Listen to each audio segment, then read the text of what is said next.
कि 5 लाख असम में हमको निकाल दिया। नरेंद्र मोदी और आरएसएस ने अगर ये कानून सारे देश भर में लागू कर दिया जो संसद में पास किया, तो करोड़ों मुसलमानों का नंबर लग जाएगा। अगर वो ताकतवर है तो कानून लागू करके दिखाता। मैं कहता Narendra Modi nominated prime minister है, इसके सारे फैसले आरएसएस के लोग कर रहे हैं। आरएसएस के मोहन भागवत को बयान देना पड़ा कि मुसलमानों के पुरखे और हमारे पुरखे एक ही है। जस्टिस गोगोई सुप्रीम कोर्ट का चीफ जस्टिस ने लिखा, सुप्रीम कोर्ट में भी न्याय नहीं मिलता। नरेंद्र मोदी घोटाला करके चुनाव जीत के आया है। साल भर पेपर ट्रेल मशीन का कागज बचाकर रखना था, नरेंद्र मोदी ने 4 महीने में जला दिया। तो मैं सबक आपको समझा रहा हूं, जब भारत में, कच्छ में नहीं, भारत में, सारे देश भर में जब भी मुस्लिम विरोधी कोई आंदोलन चलेगा तो समझ जाने का कि तुम्हारा नंबर लगने वाला है। क्योंकि ये लोग भाजपा वाले, आरएसएस वाले, बीजेपी वाले, ये जब मुसलमानों के विरोध में आंदोलन चलाते हैं तो मुसलमान देश में 15% है और एससी, एसटी, ओबीसी के लोग 74.5% है। अगर ये इकट्ठा हो गए तो राज इनका आ सकता है, नहीं आना चाहिए। इसलिए इनको कहते हैं मुसलमान तुम्हारे दुश्मन है। एससी, एसटी, ओबीसी के लोगों को ये लोग कहते हैं कि मुसलमान तुम्हारे दुश्मन हैं। कैसे भाई, मुसलमान हमारे दुश्मन कैसे है? क्या उन्होंने वर्ण व्यवस्था बनाई जिसमें हमारे लोगों को चौथे वर्ण में शूद्र बनाया? नहीं बनाया, मुसलमानों ने नहीं बनाया। जाति व्यवस्था मुसलमानों ने बनाई? नहीं बनाई। अस्पृश्यता मुसलमानों ने बनाई? नहीं बनाई। घुमंतु जातियों को बहिष्कृत करने का काम मुसलमानों ने किया? नहीं किया। शूद्रत्व, पिछड़े वर्ग पर थोपा मुसलमानों ने? नहीं थोपा। महिलाओं को दास बनाने का काम मुसलमानों ने किया? एससी, एसटी, ओबीसी की महिलाओं को? नहीं किया। आदिवासियों को जंगल में रहने के लिए मुसलमानों ने मजबूर किया? नहीं किया। फिर मुसलमान हमारे दुश्मन कैसे? किस आधार पर मुसलमान हमारे दुश्मन है? इसमें एक भी काम मुसलमानों ने नहीं किया। ये तो उन लोगों ने किया जिनको इस देश में बड़ा सज्जन माना जाता। अरे बहुत सज्जन पंडित जी, बहुत सज्जन। कोई आदिवासी आदमी पुलिस चौकी में जाकर एफआईआर दाखिल नहीं कर सकता, हिम्मत नहीं कर सकता। कोई मुसलमान यदि पुलिस चौकी में जाकर एफआईआर दाखिल करने के लिए जाता है तो पुलिस चौकी का इंचार्ज कांस्टेबल को कहता है पहले इसको अंदर करो। तो कांस्टेबल पूछता है कि कौन से धारा में करे? धारा बाद में बताऊंगा, पहले अंदर करो। तो उसको अंदर करता है, फिर पूछता है इंस्पेक्टर साहब कौन सी धारा लगाए? अबे धारा लगाने की क्या जरूरत है, रहने दे थोड़ा देर उधर अंदर। तो बगैर धारा के अंदर रख देते हैं और शाम के 5 बजे बोले छोड़ दे, बगैर धारा के अंदर देते। कोई कानून नहीं है। अबे वकील है ऐसा कोई कानून? कोई वकील को पूछ ले, हाई कोर्ट में वकालत करता है। क्योंकि बहुत सारे लोग जो है, मैं सुप्रीम कोर्ट का जो लायर है ना, उसको भी मैं ही सलाह देता हूं ऐसा नहीं, ऐसा करना, मगर मेरे पास सर्टिफिकेट नहीं है। कोर्ट में जज के सामने भी मैं बोल सकता हूं मगर सर्टिफिकेट नहीं है, इसलिए मुझे वकीलों को लगाना पड़ता है। और फिर मैं वकीलों को लगाता हूं, वकीलों को पैसा नहीं देता हूं, वकीलों से लेता हूं, वकीलों से चंदा लेता हूं। वकीलों का मेरा ऑल इंडिया का संगठन है। वकीलों से 10, 20, 25, 50 लाख रुपया साल में लेता हूं कि नहीं? पूछ ले, वकील को बोल देना।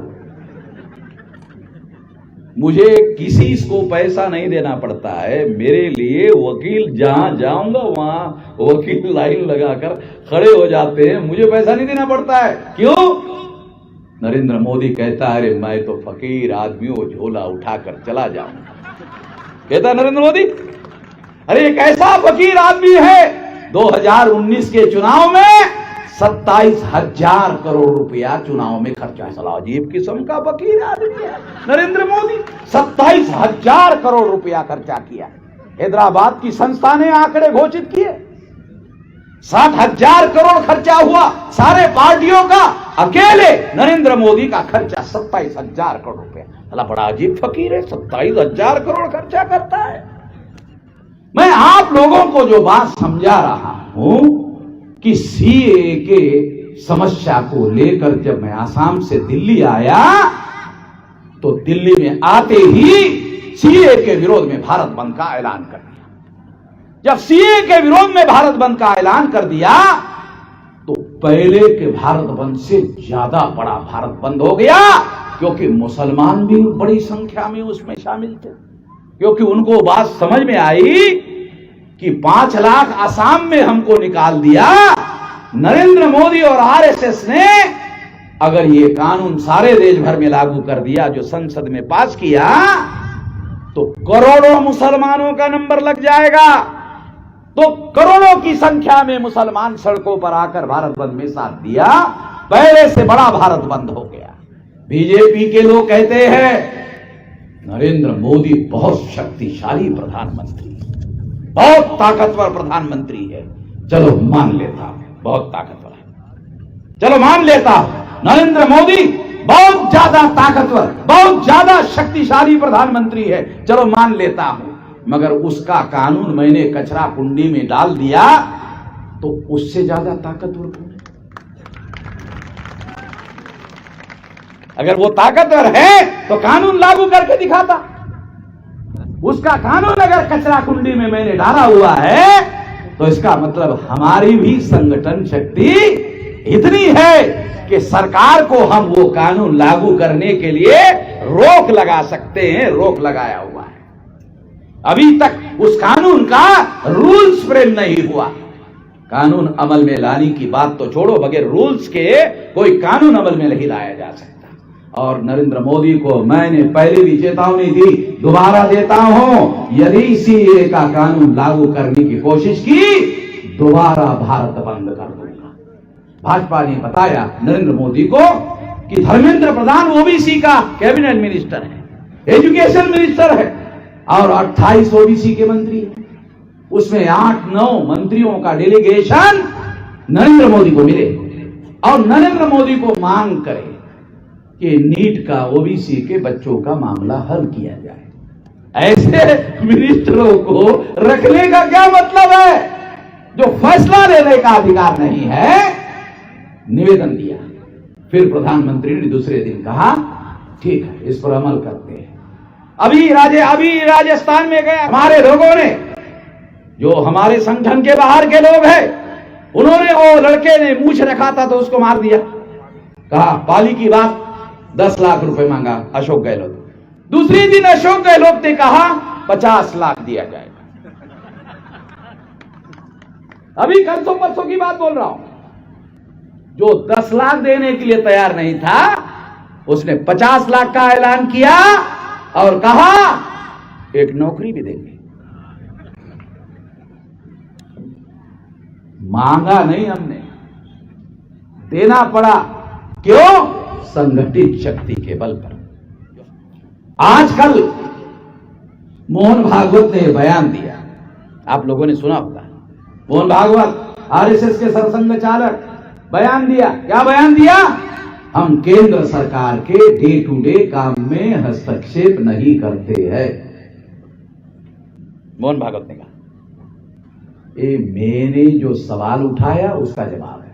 मैं कहता हूं Narendra Modi nominated prime minister है, ए नामधारी प्राइम मिनिस्टर है। इसके सारे फैसले आरएसएस के लोग कर रहे हैं। ये दिखाने के लिए नामधारी रखा हुआ है।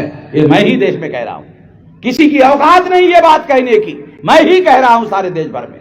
इसलिए मोहन भागवत को यह बयान देना पड़ा कि हम सरकार के डे टू डे काम में हस्तक्षेप नहीं करते, मगर कभी कभी करते हैं, मगर कभी कभी करते हैं। जब SC ST OBC माइनॉरिटी का समस्या का समाधान करने का समय आता है तब हस्तक्षेप करते हैं। ये ध्वनि निकलती है, ये आवाज निकलती है। दूसरी बात, मुझे बार बार मुसलमान लोग मिलने के लिए आते थे, मुसलमान मिलने के लिए आते कहते थे मेश्राम जी हमको बहुत पीड़ा होती है, बहुत दुख होता है। किस चीज का? हमको बार बार कहा जाता है चले जाओ पाकिस्तान, चले जाओ पाकिस्तान, चले जाओ पाकिस्तान। जब साला पाकिस्तान बना तब नहीं गए, अब क्यों जाएंगे? जब पाकिस्तान बना तब नहीं गए, अब क्यों जाएंगे? मगर ऐसा कहते तो बहुत पीड़ा होती है, बहुत दुख होता है। आप कुछ करो। मैंने कहा तुम्हारे मुसलमानों के बहुत नेता लोग हैं, उनसे कहो। कहा वो करने वाले नहीं है, मुसलमानों के नेता करने वाले नहीं है, आप भी कुछ कर सकते हैं। मैंने कहा ये तो बड़ा क्रिटिकल मामला है यार, जल्दी में मेरे पास तो कोई समाधान नहीं है।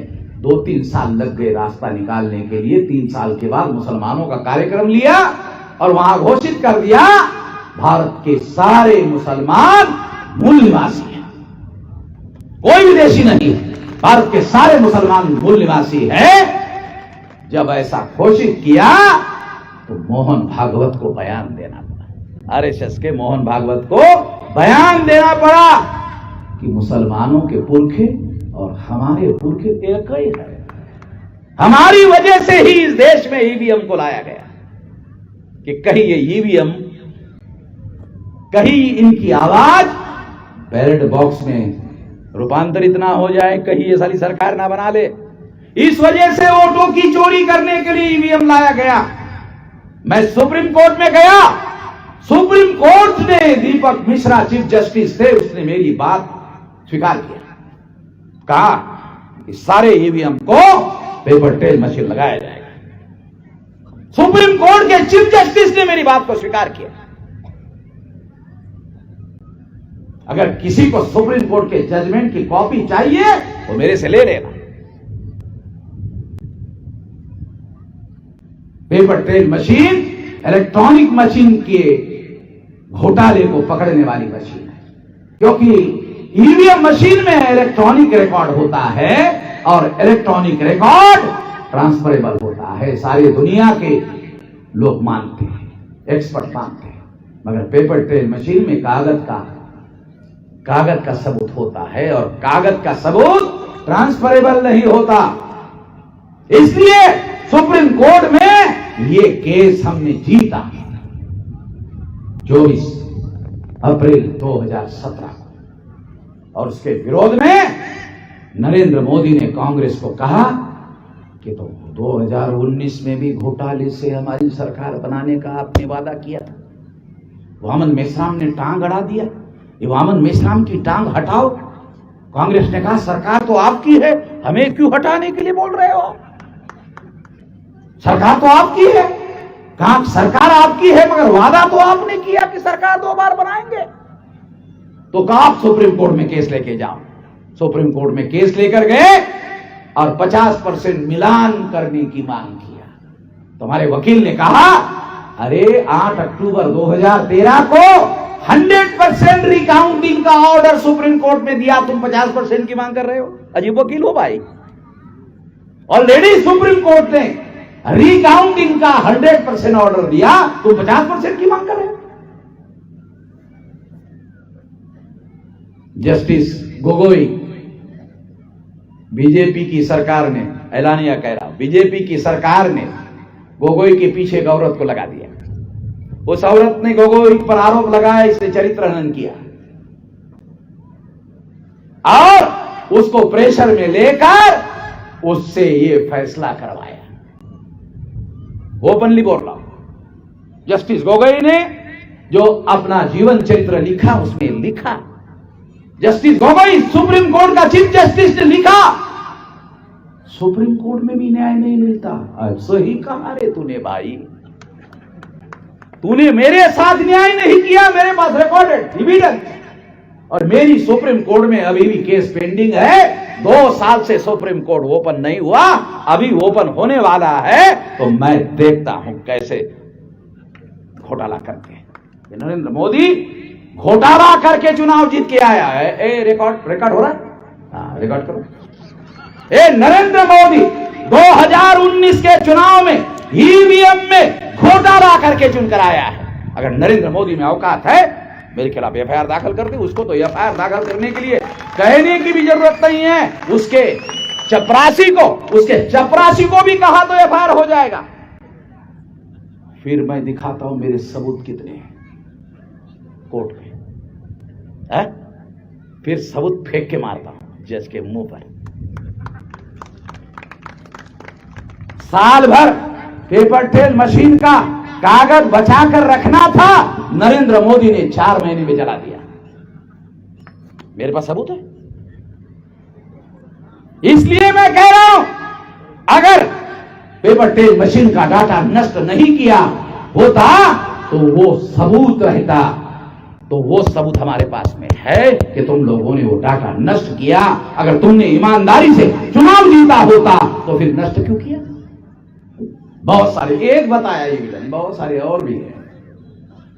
इसलिए ये लड़ाई आप लोगों की लड़ाई लड़ी जाएगी। नेशनल दस्तक की आपसे गुजारिश है कि अगर इसको बचाना चाहते हैं तो नेशनल दस्तक को सब्सक्राइब करने के लिए रेड कलर के सब्सक्राइब बटन को दबाएं, फिर बेल आइकन की घंटी दबाएं। नेशनल दस्तक को बचाने के लिए बहुत जरूरी है कि हर खबर को शेयर करें, लाइक करें, कमेंट जरूर करें।